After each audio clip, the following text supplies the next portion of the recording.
সোনার শাশুড়ির নাম কুন্তলা কুমার।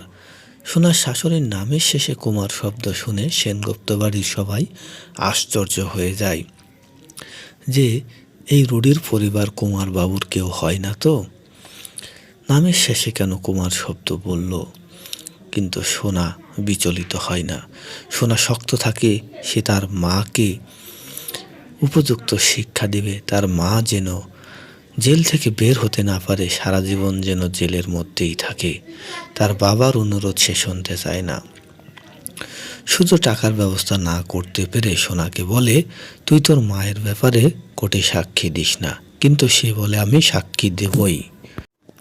অন্যদিকে সূর্য ব্যর্থ হলেও রূপা দীপার জন্য টাকার ব্যবস্থা করতে চলে যায় কৃষ্ণর কাছে।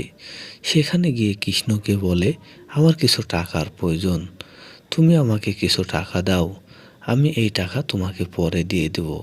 কৃষ্ণর কাছ থেকে রূপা টাকার ব্যবস্থা করে দীপা জামিনের ব্যবস্থা করে ফেলে। অন্যদিকে সোনার শাশুড়ি রুডির সাথে চক্রান্ত শুরু করে দেয় যে এই সোনা তো অপরাধের জন্য তার মাকেই ছাড় দেয় না, তাহলে তোর অপরাধ যখন জেনে ফেলবে তখন এই সোনা তোকে কি করবে। রুডি বলে, সোনা আমাদের কিছুই করতে পারবে না, আমরা সে ব্যবস্থা করে ফেলব।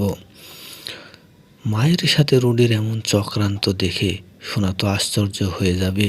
সোনা ভাববে তার বাবা তাকে সতর্ক করেছিল, তুই যখন বুঝতে পারবি তখন অনেক দেরি হয়ে যাবে, তখন কিছুই করার থাকবে না তোর। অন্যদিকে দীপা ও রূপা বারবার সোনাকে সতর্ক করেছে রুডির ব্যাপারে, কিন্তু দীপা ও রূপাকে কিছুতে বিশ্বাস করেনি সোনা।